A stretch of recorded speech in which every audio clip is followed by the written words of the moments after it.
सही बच्चों को नमस्कार। आज हम बात करेंगे डिफरेंशिएशन की। चैप्टर का नाम तो आप देख रहे हैं कि एनसीईआरटी का 5th चैप्टर है, कंटिन्यूटी एंड डिफरेंशिएबिलिटी। हम डिफरेंशिएबिलिटी की बात नहीं करेंगे कि कोई फंक्शन डिफरेंशिएबल है कि नहीं है, हम डिफरेंशिएशन की बात करेंगे। ठीक है, तो इसमें चूंकि हिंदी इंग्लिश मीडियम दोनों के लिए है, तो हम बात करेंगे डिफरेंशिएशन की। डिफरेंशिएशन यानी हिंदी में इसको अवकलन कहते हैं, हम अवकलन की बात करेंगे। ठीक है, जरा समझिएगा, ये बातें 11th क्लास में भी हो चुकी हैं, आपको वहाँ डिफरेंशिएशन पढ़ाया जा चुका है। तो हम 5.2 एक्सरसाइज शुरू करें उसके पहले उसका इंट्रोडक्शन बताना चाहते हैं कि क्वेश्चन लगाएंगे कैसे, फॉर्मूले कौन से अप्लाई होंगे। ठीक है, तो आज बेसिकली हम फॉर्मूले आपको बताएंगे, मतलब इसमें 5.2 एक्सरसाइज का इंट्रोडक्शन भी होगा और उसके फॉर्मूले बताए जाएंगे। ठीक है, ज़रा समझने की कोशिश करिएगा। देखिए, जैसे मैं आपसे कहूँ y बराबर, देखो जो हम बता रहे हैं ना, इसको बताने के अलग अलग टीचर के अलग अलग तरीके हैं, पहुँचेंगे वहीं पर जो हम बताना चाहते हैं, लेकिन थोड़ा तरीके अलग अलग हैं। मैं आपसे कहूँ y equal to x square plus 3x plus 4, अगर मैं ऐसा कह देता हूँ तो अगर मैं x की वैल्यू चेंज करता रहूँ तो y चेंज होता रहेगा, यानी y की वैल्यू x पर डिपेंड कर रही है। इतनी हिंदी आती होगी ना, इतनी हिंदी चलेगी। तो आप कहेंगे कि y is the function of x, y x का फंक्शन है, y x का फलन है। जैसे you are the function of your parents, आप अपने पेरेंट्स के फंक्शन है, उनकी स्थिति पे आपकी स्थिति डिपेंड करती है। ठीक, उनकी स्थिति अच्छी है तो आप घर से निकलोगे, कॉलेज, घर में छत पे हेलीपैड बना होगा, हेलीकॉप्टर बैठोगे, कॉलेज में एक हेलीपैड आपके पापा ने बनवा दिया होगा, वहाँ आपका हेलीकॉप्टर उतरेगा, वहाँ से आपको पालकी में बैठा के क्लास में लाया जाएगा, वहाँ पढ़ाया जाएगा। और स्थिति ऐसी भी हो सकती है कि पैदल जाना पड़े, ठीक, किताबें दूसरों से मांगनी पड़े। तो you are the function of your parents. ठीक है, नहीं इतना कोई करता नहीं पेरेंट कि आपको पालकी से ले जाएगा, मैं ऐसे बता रहा हूँ। ठीक है, घर में आप कह दो नहीं पापा हम तो पालकी से जाएंगे। देखो ध्यान से, यानी x की वैल्यू चेंज होगी तो y की वैल्यू चेंज होगी, यानी दोनों की वैल्यू यहाँ चेंज हो रही है, तो दोनों वेरिएबल हैं।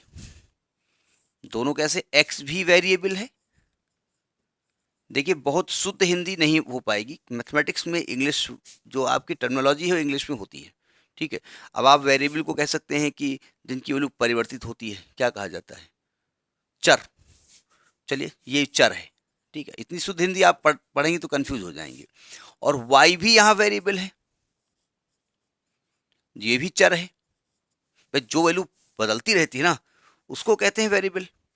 लेकिन x की वैल्यू y पर डिपेंड नहीं कर रही है, y की वैल्यू x पर कर रही है, तो ये इंडिपेंडेंट वेरिएबल है, इंडिपेंडेंट है। और y भाई साहब डिपेंड कर रहे हैं, डिपेंडेंट है। ठीक है, यानी ये आश्रित है और ये अनाश्रित है। आश्रित वर्ड यहाँ पर फिट नहीं होगा, लेकिन फिलहाल डिपेंडेंट ही याद करो। ठीक, इतना आप जानते हैं।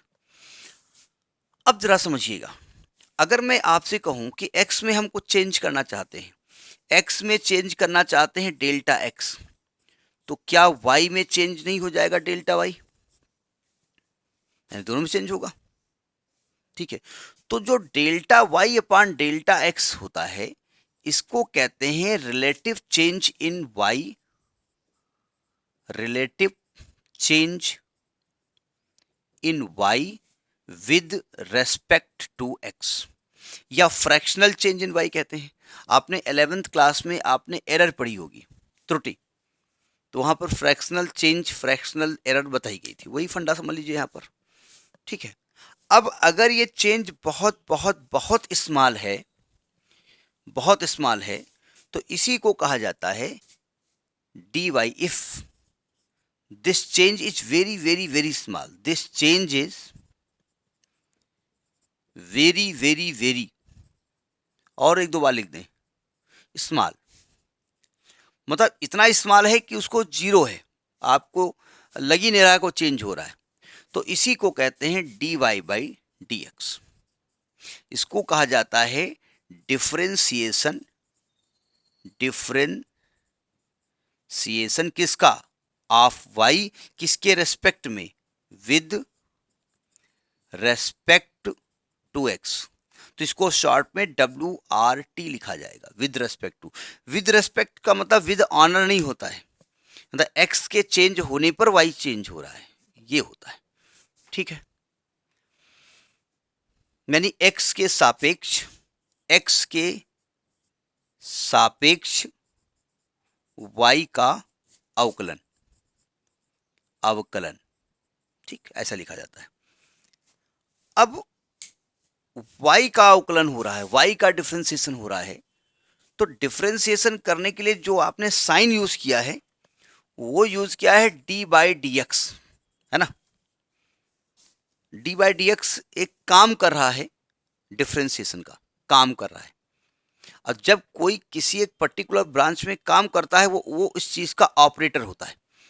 कंप्यूटर पे काम करेगा तो कंप्यूटर ऑपरेटर, जनरेटर पे काम करेगा तो जनरेटर ऑपरेटर अगर उसको चलाएगा, तो इसको कहते हैं डिफरेंशियल ऑपरेटर, डिफरेंशियल ऑपरेटर, यानी अवकल ऑपरेटर कह सकते हो, जो कहना चाहो। ऑपरेटर जानते हो क्या होता है, ठीक है। तो यानी वाई, लेकिन वाई किसके टर्म में होना चाहिए, एक्स के टर्म में होना चाहिए।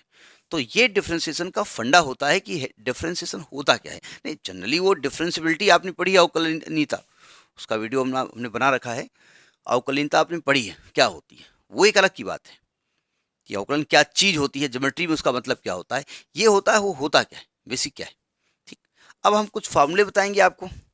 तो 6 फार्मूले आपके अलजेब्रा के, 6 फार्मूले आपके ट्रिग्नोमेट्री के, और 6 फार्मूले आपके इनवर्स ट्रिग्नोमेट्री के। ये 18 फार्मूले ही हैं पूरी कैलकुलस में। और कैलकुलस की खासियत मैं बता दूं, आज से लेकर के मरते दम तक जितनी भी मैथमेटिक्स है उसमें 60% केवल कैलकुलस है। एक और खासियत बता दूं कि भाई खोज किसने की इसकी, 1665, ईयर आगे पीछे हो सकता है, हमको ध्यान नहीं है। ब्रिटेन में प्लेग की बीमारी फैली थी, जैसे अभी कोरोना फैला था वैसे प्लेग फैला था, तो उसमें विद्यालय बंद कर दिए गए थे। 2 साल तक यूनिवर्सिटी बंद रही। अब हम जैसे टीचर, भाई सैलरी आ रही है, आराम से घर में बैठी, कोई काम ही नहीं है। तो अब तो खैर कंप्यूटर सिस्टम है, ऑनलाइन सिस्टम हम लोगों के यहाँ शुरू हो गया था, लेकिन तब तो ऑनलाइन को सिस्टम था नहीं। तो सब टीचर तो आराम से मस्ती कर रहे थे। लेकिन हमारे एक बहुत बड़े scientist mister sir Isaac Newton, नाम सुना होगा, उन्होंने अपना एक शुरू कर दिया, कैलकुलस की खोज की, कुछ सर्च किया, कुछ जो भी दिमाग लगाया उन्होंने। और बाद में आइजैक न्यूटन साहब जब विद्यालय गए तो उन्होंने बच्चों से कहा, चलिए we are going to start a new branch of mathematics, that is calculus. Newton साहब का दिया हुआ है, वो अलग की बात है। कोई फार्मूला न्यूटन का आप इंटर में पढ़ोगे नहीं। ग्रेजुएशन लेवल में एक हाई फाई जो फार्मूले होते हैं, मतलब छोटे मोटे नहीं भाई, न्यूटन ने जो फार्मूले दिए वो हाई फाई दिए। जैसे लोग a plus B whole square दिया, आहा very happy, a plus B whole cube और हैप्पी, उन्होंने कहा a प्लस बी की पावर n ले। तो ये न्यूटन साहब का ज़्यादातर बार दिया हुआ है। तो पहले तो फार्मूले कुछ लिख देते हैं और उन्हें आप याद कर लीजिए, मतलब that should remain on your tongue. जैसे फार्मूला दें आपकी जबान फट से ऐसे रोटेट हो और याद हो जाए। देखो पहला फार्मूला, अगर y बराबर k लिखा हुआ है, k बोले तो कांस्टेंट, हिंदी वाले भी भाई थोड़ा इंग्लिश वर्ड लिखेंगे, अवकलन करने पर हम डिफरेंसेस लिखेंगे, एक में हम बता देंगे कैसे लिखना है। तो देखिए अगर कांस्टेंट है तो आप चूंकि फॉर्मूला बना रहे हैं तो आपको करना क्या है, D Y by D x करना है। मतलब डी बाई डी एक्स किसका करना है, y का। तो डी बाई डी एक्स किसका करना है, y का। y बोले तो कांस्टेंट, तो कांस्टेंट का डिफरेंशिएशन 0 होता है।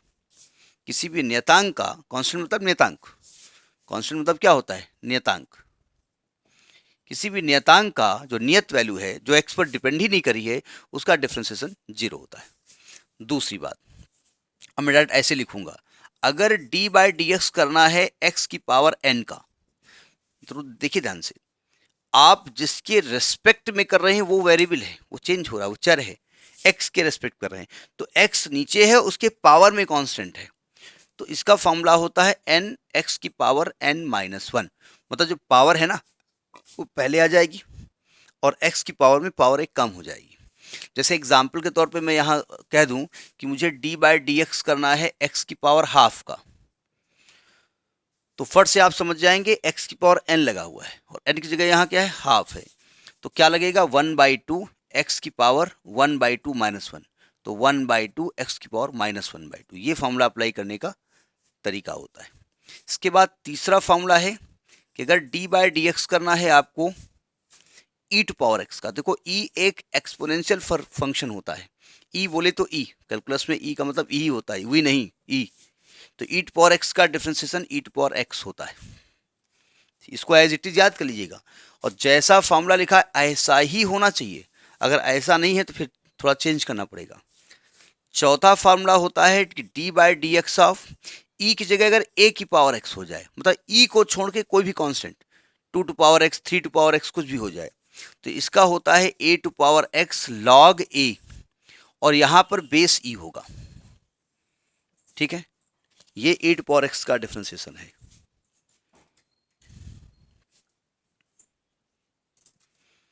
अगला फार्मूला है d/dx ऑफ log x। जरा इसमें थोड़ा सावधान हो जाइए। कैलकुलस में अगर आपसे log x का डिफरेंशिएशन पूछा जा रहा है और बेस नहीं दिया है, लॉग में बेस होता है आप जानते हैं, तो बेस हमेशा उसमें e मानेंगे आप। जनरली लॉग में बेस 10 होता है जो लॉग की टेबल होती है, लेकिन यहाँ बेस e माना जाएगा। तो log x का डिफरेंशिएशन 1/x होता है। बेस क्या होना चाहिए? e होना चाहिए, और बेस नहीं दिया जाएगा तो आप बेस e ही लिखेंगे। लेकिन कॉम्पिटिटिव एग्जाम में थोड़ा एक लफड़ा है, वो बेस e के लॉग को ln लिखा जाता है।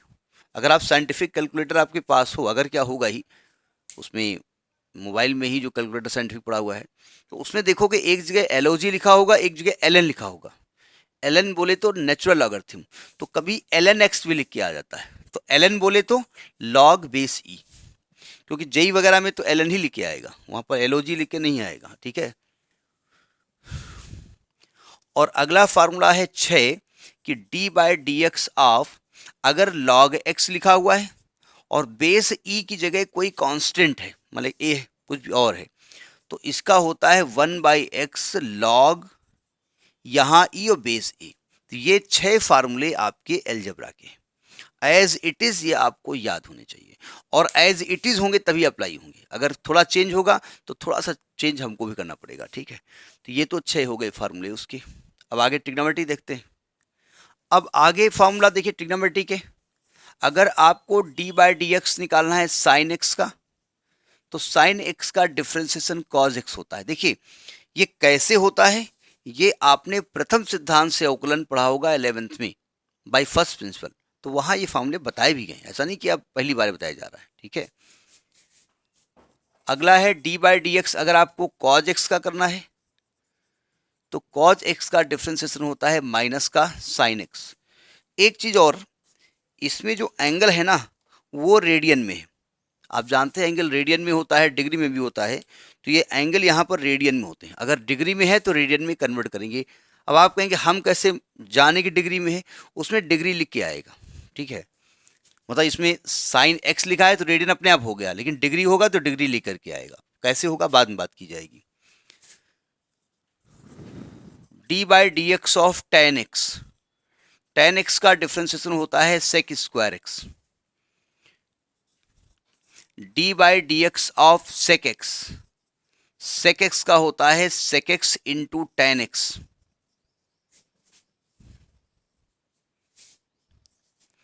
d/dx of cot x, cot x का होता है माइनस का cosec स्क्वायर x।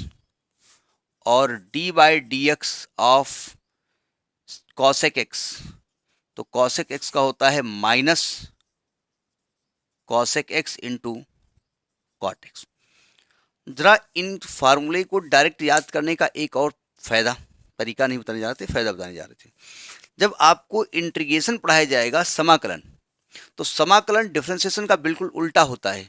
तो वहां कहा जाएगा कि sin x का डिफरेंशिएशन cos x है तो cos x का इंटीग्रेशन sin x है, cos x का डिफरेंशिएशन माइनस sin x है तो sin x का इंटीग्रेशन माइनस cos x होगा। डायरेक्ट उल्टा इंटीग्रेशन याद करना पड़ेगा। ठीक है, तो ये आपके 6 फार्मूले हो गए ट्रिग्नोमेट्री के। अब जरा इनवर्स ट्रिग्नोमेट्री देख लीजिएगा, 6 उसके फार्मूले होंगे।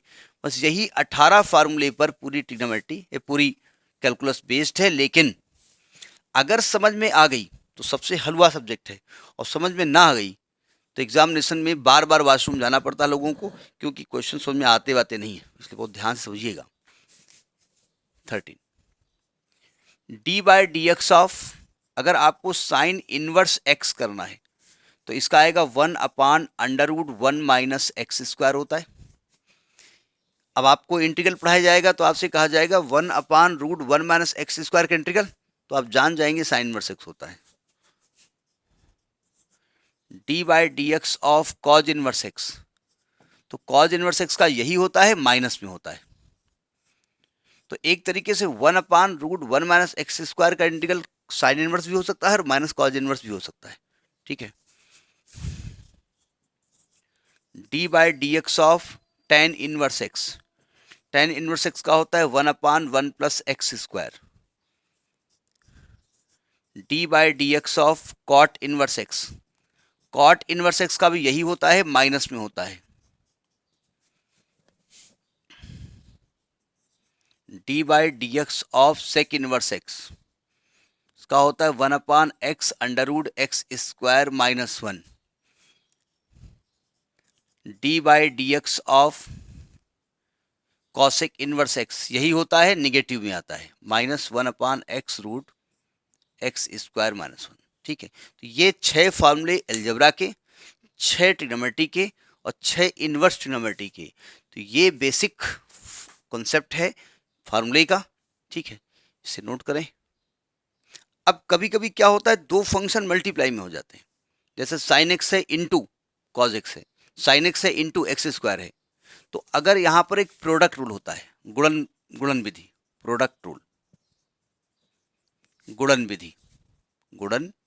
विधि, देखो ध्यान से, अगर मान लीजिए एक first function into second function, दो फंक्शन आ गए मल्टीप्लाई में, और आपको इसको dy बाई डी एक्स करना, लिखेंगे differentiating with respect to x, x के सापेक्ष अवकलन करने पर, ये लिखेंगे सब में।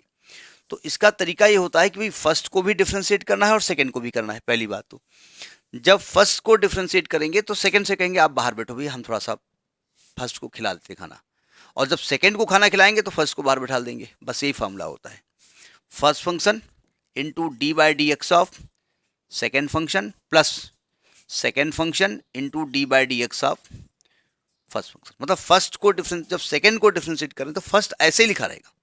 ठीक है। जैसे एक क्वेश्चन दे दिया हमने कहा y बराबर x² into e to power x. अब ये एक x² अलग चीज होती है, ई टू पावर एक्स अलग चीज होती है। तो एक को हमने अपने मन में फर्स्ट मान लिया, इसको हमने सेकंड मान लिया, आपकी मर्जी, किसी को भी मान सकते हैं। तो हमने लिखा differentiating with respect to x, x के सापेक्ष अवकलन करने पर, ये लिखना पड़ेगा, अवकलन करने पर। अब इतना हिंदी में लिखने से बेहतर है फट से शॉर्ट में इंग्लिश में लिख देते हैं। तो इधर हो गया dy बाई डी एक्स, क्या होता है फर्स्ट फंक्शन बाहर लिख दिया, डी बाई डी एक्स किसका किया हमने, ई टू पावर एक्स का, प्लस सेकेंड फंक्शन बाहर लिख दिया, डी बाई डी एक्स किसका किया, x² का, तो x², और ई टू पावर एक्स का भी हमने ई टू पावर एक्स बताया है। x² कैसे करेंगे, x² कैसे ट्रीट करेगा, x की पावर n, क्या होता है डिफ्रेंशिएशन, n x की पावर n - 1, तो आएगा 2 इंटू एक्स की पावर 2 - 1, तो ये आएगा x² E to power x, ये 2 है, प्लस का 2 e to power x into x. अब वो एक अलग की बात है, e to power x common ले लो, यहाँ से कॉमन ले लिया हमने, तो अंदर बचेगा x² प्लस 2x, चाहो तो x भी कॉमन ले लो, तो वो एक अलग चीज़ है, कैसे लिखोगे आप। तो ये आपका गुणन विधि होती है। ठीक है। इसी प्रकार से डिफ्रेंशिएशन भाग विधि का भी होता है, डिवीजन रूल का भी एक होता है।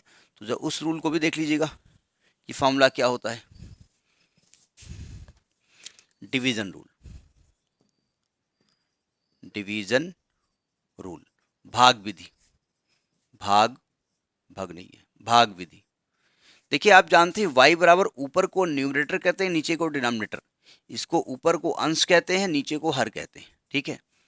तो जब डिफ्रेंशिएशन करेंगे तो फॉर्मूला क्या लगाएंगे, denominator into d by D x of numerator minus numerator into d by D x of denominator upon denominator का होल स्क्वायर, ये फॉर्मूला होता है। हिंदी में आप समझ गए ना, डी का मतलब हर होता है, हर into d by D x of अंश माइनस अंश into d by D x of हर। ठीक है। जैसे मान लिया हमने y बराबर दिया e to power x upon sine x, जरा समझिएगा, हम चाहें तो अपान साइन एक्स को ऊपर ले जा सकते हैं, और ऊपर जाएगा बन जाएगा ई टू पावर एक्स इंटू में बन जाएगा कॉसेक एक्स। तो यहाँ पर प्रोडक्ट रूल भी लगा सकते हैं, ऐसा नहीं है कि नीचे वाली चीज को ऊपर शिफ्ट नहीं कर सकते, कर सकते। अब यहाँ अगर डिफ्रेंसिएशन करेंगे d Y by D x करेंगे तो क्या फॉर्मूला होता है, फर्स्ट फंक्शन बोले तो, सॉरी क्या बोल रहा हूँ, डिनोमिनेटर बोले तो sine x into d by D x of numerator minus numerator into d by D x of denominator upon denominator का होल स्क्वायर। ये फॉर्मूला हो गया। हम इस तरीके से भी कर सकते हैं, लेकिन चूंकि फॉर्मूला बता रहे हैं डिवीजन का तो उसी से करेंगे आप। देखिए sine x e to power x का ई टू पावर एक्स होता है minus e to power x, sine x का डिफ्रेंसिएशन कॉज एक्स होता है अपान साइन स्क्वायर एक्स। आप चाहो तो e to power x common ले लो, यही आपका आंसर हो गया। तो इस फॉर्मेट में आप आंसर लिखेंगे, ठीक है। तो ये है आपका फार्मूले का एक पैकेज, ठीक है। इसके बाद आपकी एक्सरसाइज 5.2 बताई जाएगी, लेकिन 5.2 बताने के पहले उसमें इंट्रोडक्शन जब आएगा तब बताया जाएगा, फिलहाल अभी नहीं बताएंगे कुछ, ठीक है। 5.2 जब हम बताएंगे तो पहले बेसिक बैकग्राउंड बताएंगे, तब उसके बारे में बात करेंगे। अभी बता लेते हैं, अच्छा चलिए देखते हैं। चलिए नमस्कार, 5.2 जब बताएंगे तो बेसिक बताएंगे उसका, और वहीं उसको समझाया जाएगा, ठीक है। तो हमें लगा फॉर्मूला ठीक लगे होंगे, लगे क्या होंगे तो किताब में थे हमने नोट कर दिया, ठीक है। इसके बाद नेक्स्ट वीडियो। नमस्कार।